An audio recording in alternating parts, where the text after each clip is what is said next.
We had a few questions on the video about when we were doing binding on something like an armhole, why I top stitch at the end of the video and I'm coming from the right side of the fabric. Now, this isn't necessarily a set guideline. A lot of comments were, why don't you just top stitch from the reverse and then you can see where you're stitching and you can definitely catch your binding. But honestly, it is really down to preference, and it also depends a bit on your machines. I find that some domestic machines, you might find that the reverse of your stitching just isn't quite as pretty from the bobbin side as it is from the top side. I was always taught to sew as much as you can from the top side of the fabric, but that doesn't mean there's necessarily a right or wrong way, so please feel free to figure out what works for you.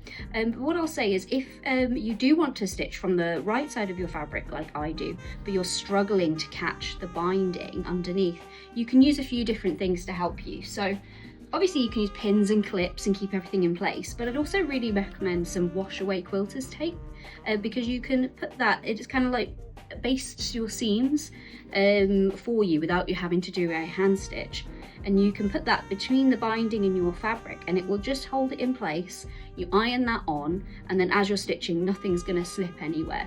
And I will regularly lift my fabric up to just check underneath to check that everything's caught.